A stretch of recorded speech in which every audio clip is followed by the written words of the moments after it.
Hey there, friend.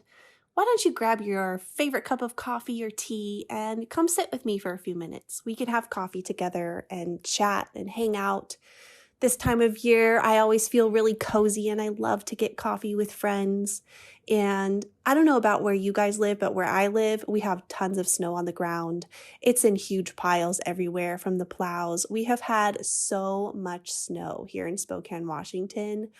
And I'm the kind of person who loves snow. So this makes me super happy. And it kind of made me think of the story that I wanted to share with you guys today about my house and where I live, and really about listening to your gut and following those promptings of God, which now, knowing what I know, are very, very similar to trusting those gut promptings. It's very, very aligned. If you know God, He's going to talk to you, right? He's going to speak to you. And trusting my gut to me means trusting my God. And that's kind of what I want to talk to you about today with this story about my house. So without further ado, let me tell you about where I live. So, like I mentioned, I live in Spokane, Washington, and it's kind of a crazy story how we got here. I'm sure you want to hear it, right? So, I was born and raised in Colorado, beautiful, beautiful Colorado. And without going into that whole story, because who has time for a life story right now? I'm sure I'll share it later. But I actually lived there all the way from being born until I got married at age 25, and my husband also is a Colorado native, and we lived there together for, I believe, about 6.5 years. And then my husband got a job offer in Dallas, Texas. This job, too, was supposed to be a dream job. We had both had missions and ministry on our hearts since we were kids, and he was offered a job at a missions organization in Texas. And we had never, ever envisioned ourselves living in Texas, but we felt like, you know what, this is the next step. This is our obedience. And we packed up all our stuff, our two little kids. We had at the time a 4-year-old and a 1.5-year-old. So wild, right? And we moved to Dallas, Texas. So we were in Texas for 4 years, and there were things that I loved about it. The people were amazing. I had wonderful friends in Texas. If any of you are listening, know that I love you and miss you very, very much. And I'm not going to talk about that much because I'm going to get all choked up because I'll be missing you guys.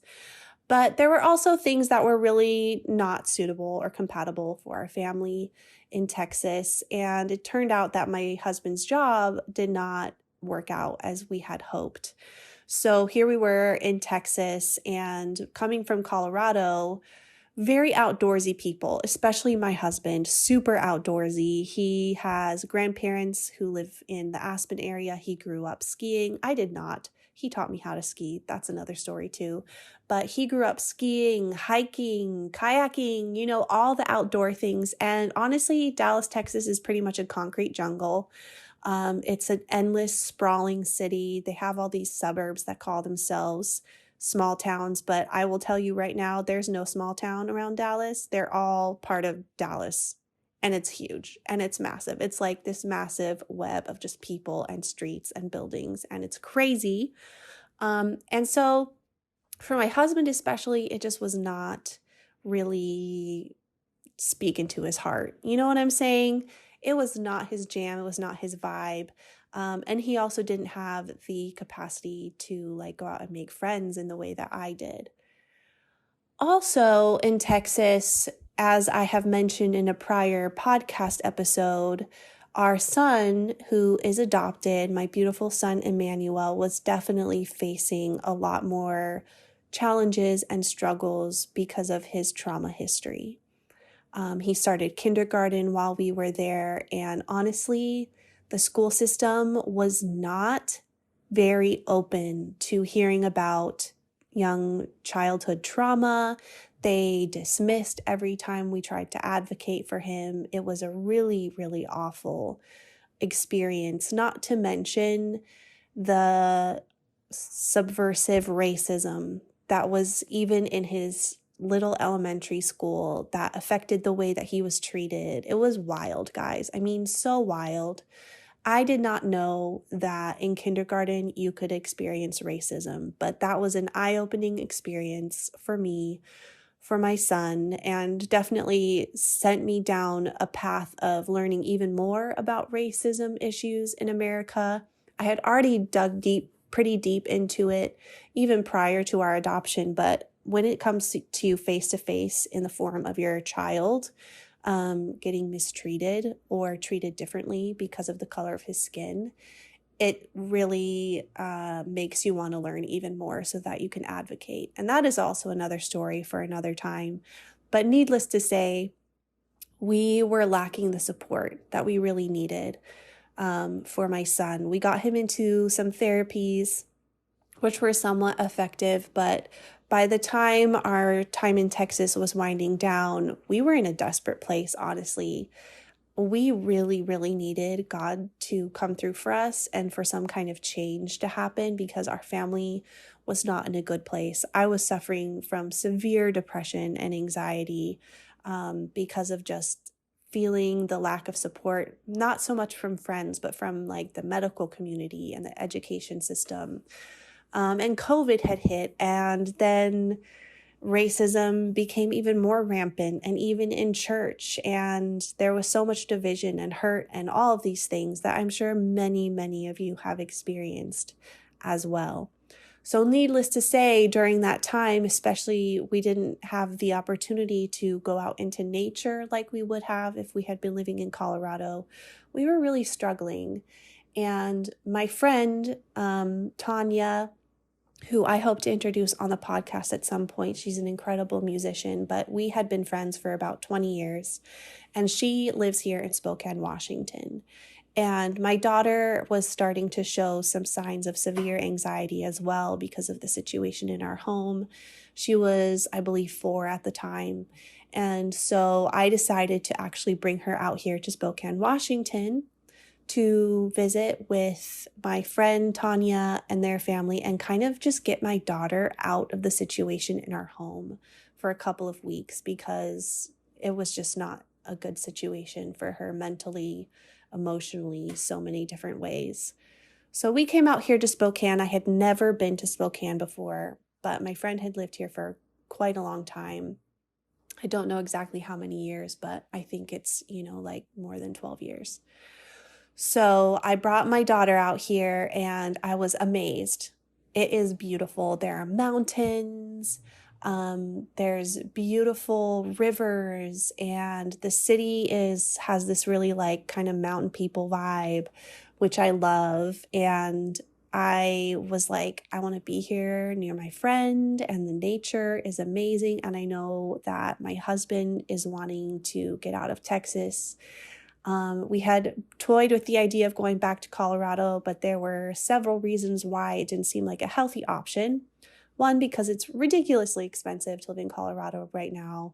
It's exploded in the last several years in Denver specifically, and it's just not really in our price range to live in Colorado. And there were also some relationships that we were trying to distance ourselves from to stay healthy.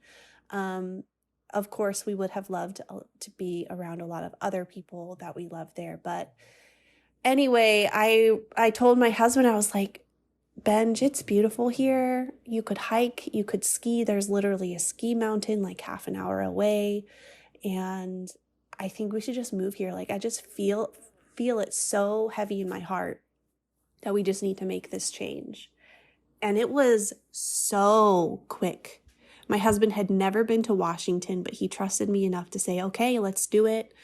I think the word skiing helped a lot too. In fact, as I'm recording this podcast episode, he is on the mountain skiing as we speak.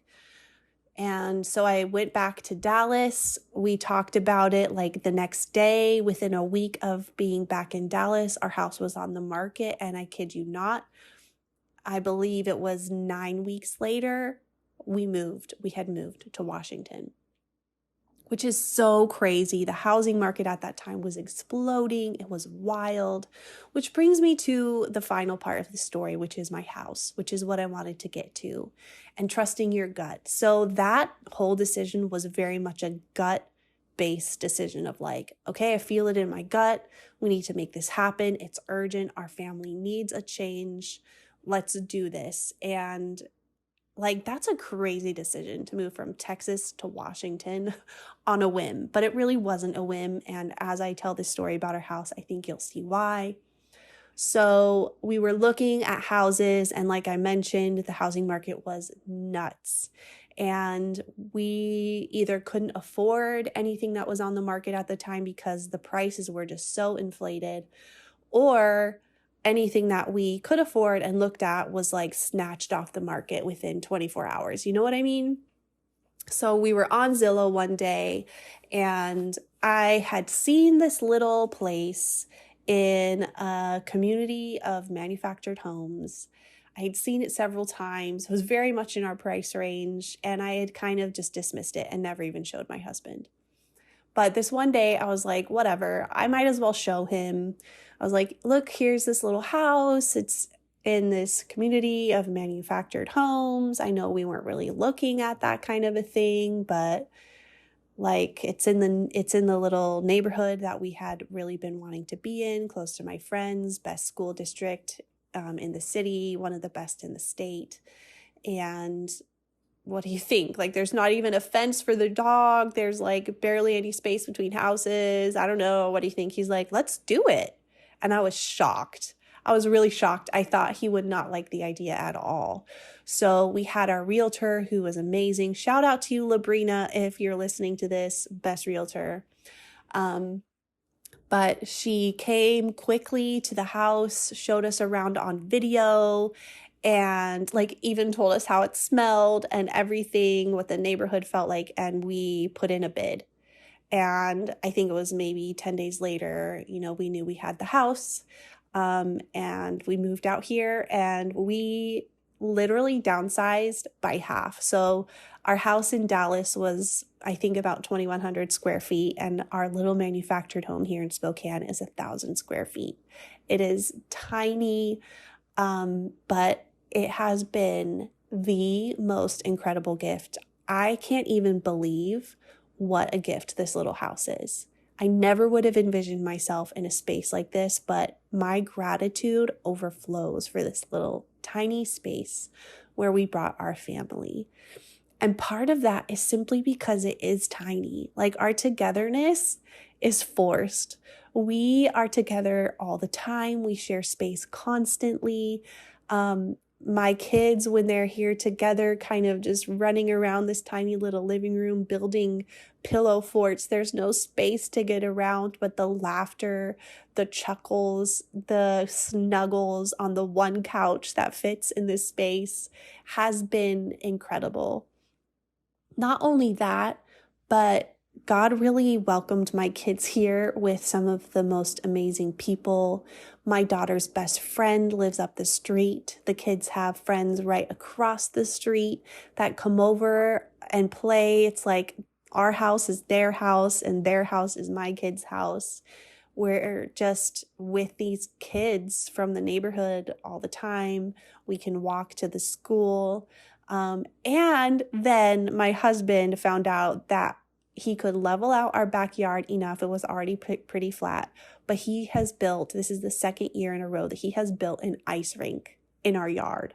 Guys, it's so awesome. I wish you could see a video of it right now, but it is amazing. I'll try to post a video the day this podcast posts on my Instagram so you can see in my stories. But we have like a huge ice rink in our backyard, which is so amazing. I mean, in Texas, that couldn't have even been a dream because the weather was not cooperative for that kind of thing.